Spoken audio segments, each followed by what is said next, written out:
बिस्मिल्लाहिर्रहमानिर्रहीम। तमाम देखने और सुनने वालों को अस्सलाम वालेकुम। नाज़रीन, आज का बयान है मनो सलवा। आसमान से उतारा गया एक लजीज खाना। ये खाना बनी इसराइल पर कब और क्यों नाजिल किया गया था? क्या ये गिज़ा जन्नत से आई थी या ज़मीन से पैदा हुई थी? बनी इसराइल ने ऐसी क्या नाफरमानी की थी कि उसका असर आज तक हर तरह के खाने में मौजूद है? ये जानने के लिए वीडियो को आखिर तक ज़रूर देखें और अगर अभी तक आपने मेरे चैनल को सब्सक्राइब नहीं किया है तो कर लें। अल्लाह ने बनी इसराइल को मिस्र से निकाला और उन्हें फिरौन से इजाज़त दी तो बनी इसराइल ने हज़रत मूसा अलैहिस्सलाम की रहनुमाई में बेमा हमर को पार किया और फिरौन अपने लश्कर समेत समंदर में गर्क हो गया। जब हज़रत मूसा अलैहिस्सलाम को कुछ इत्मीनान हुआ तो अल्लाह का हुक्म हुआ कि आप बनी इसराइल के इस लश्कर को लेकर शाम में दाखिल हो जाएं, जिस मुकद्दस ज़मीन का वादा बनी इसराइल के लिए किया गया था। लेकिन उस वक्त वहाँ कौम अमालका का कब्ज़ा था, जो बदतरीन कुफ़ार थे और बहुत ताकतवर और जालिम लोग थे। हज़रत मूसा अलैहिस्सलाम बनी इसराइल को लेकर अमालका के लिए जंग करने के लिए रवाना हुए, जिनकी तादाद 6 लाख थी। लेकिन जब ये लोग करीब पहुँचे तो उनके दिल में खौफ हो गया और बुज़दिल हो गए। उन्होंने हज़रत मूसा अलैहिस्सलाम से कहा कि इस शहर में जब्बारी है जो बहुत जालिम है, लिहाजा जब तक ये लोग इस शहर में रहेंगे हम वहाँ दाखिल नहीं होंगे। यहाँ तक बनी इसराइल ने हज़रत मूसा अलैहिस्सलाम से ये भी कह दिया कि ए मूसा, आप और आपका खुदा जाकर इस कौम से जंग करें, हम तो यहीं रहेंगे। उनके इस रवैये से हज़रत मूसा अलैहिस्सलाम को बहुत सदमा हुआ, लिहाजा अल्लाह ने उन्हें ये सज़ा दी। जिस वादी में उन्हें जाना था वहाँ 40 साल तक भटकते रहे, लेकिन उस मैदान से बाहर ना निकल सके।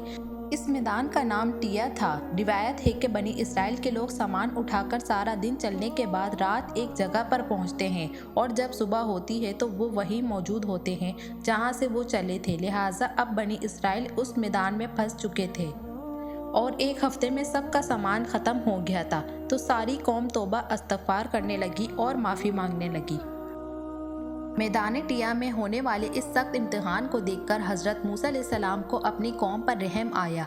आपने अल्लाह की बारगाह में उनके लिए दुआ की, लिहाजा अल्लाह ने फिर बनी इसराइल में बेशुमार नेमतें अता कर दी। जब बनी इसराइल को प्यास की शिद्दत महसूस हुई तो हज़रत मूसा अलैहिस्सलाम ने अल्लाह के हुक्म से अपना हाथ एक चट्टान पर मारा तो उस चट्टान से बनी इसराइल के 12 कबीले के लिए 12 चश्मे जारी हो गए। क्योंकि ये वादी वसी मैदान पर फैला था तो वहाँ सर छुपाने की जगह न थी और दिन के वक्त सूरज की धूप और तपिश से बनी इसराइल बेहाल हो जाते। लिहाजा धूप से बचाव के लिए सारा दिन एक बादल बनी इसराइल के लोगों के लिए साया करता था।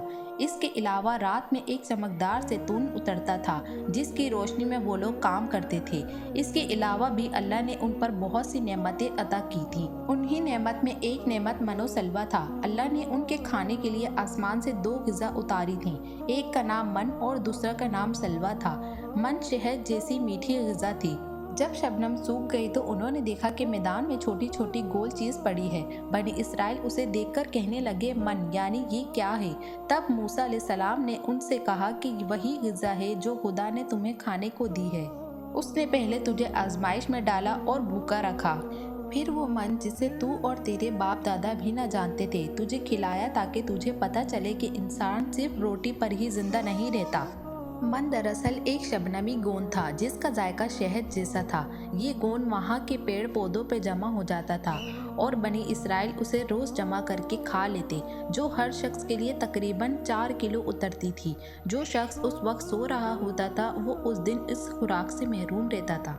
और सलवा एक परिंदा था जिसे बटेर कहते हैं। जब शाम के वक्त जुनूब की तरफ से हवाएं चलती तो उन परिंदों के हुजूम बनी इसराइल के खैमों के पास आकर बैठ जाते, लिहाजा वो लोग उन्हें बाआसानी पकड़ लेते और भूनकर खा लेते। मन सलवा ऐसा खाना था जो इंतहाई आसानी से हजम हो जाता था, रंग और खुशबू में बेमिसाल था। इसके अलावा बनी इसराइल पर अल्लाह की तरफ से ये मौजज़ा हुआ कि उनके बाल और नाखून बड़े नहीं होते थे, ना कपड़े फटते ना मेले होते और जिन बच्चों की पैदाइश होती उनके जिस्म पर कुदरती लिबास होता जो जिस्म के साथ बड़ा होता जाता था। इस तरह बनी इसराइल के लोग मनो सलवा और चश्मों के सहारे एक बेहतरीन जिंदगी गुजार रहे थे। हज़रत मूसा अलैहिस्सलाम का हुक्म था कि रोज़ाना तुम लोग मनो सलवा को खाया करो और कल के लिए इसका ज़ख़ीरा हरगिज़ ना करना। लिहाजा लोगों को ये डर लगने लगा कि किसी रोज़ मनोसलवा ना उतरा तो हम लोग भूखे मर जाएंगे। फिर उन लोगों ने मनोसलवा में से कुछ खाना लेकर छुपा दिया। लिहाजा नबी की नाफरमानी करने पर ऐसी मनूसत फैल गई कि जो कुछ लोगों ने कल के लिए जमा किया था वो सब सड़ गया और आइंदा के लिए उसका उतरना भी बंद हो गया। लिहाजा हदीस में रसूलुल्लाह सल्लल्लाहु अलैहि वसल्लम ने इरशाद फरमाया है, बनी इसराइल ना होते तो खाना कभी ना सड़ता, ना गोश्त खराब होता। खाने का सड़ना इसी तारीख से शुरू हुआ, वरना इससे पहले ना खाना कभी सड़ता था और ना कभी गोश्त खराब होता था। मुश्किलें चाहे कितनी बड़ी क्यों ना हो, हमें याद रखना चाहिए इन मुश्किलों से पहले हमारा अल्लाह है, जिसके लिए कुछ भी नामुमकिन नहीं। इसलिए रिस्क की खातिर हमें आने वाले दिनों की फिक्र करने की ज़रूरत नहीं, क्योंकि अल्लाह पर भरोसे रखने वालों को अल्लाह गैब से मदद करता है। मेरी आज की वीडियो देखना और सुनना अगर आपको अच्छा लगा हो तो मेरे चैनल को सब्सक्राइब करें और बेल आइकन को प्रेस करना मत भूलिएगा, ताकि मेरे आने वाली वीडियोस आपको जल्दी मौसूल हो जाएं। मिलते हैं आपसे अपनी अगली वीडियो में, तब तक के लिए अल्लाह हाफिज़।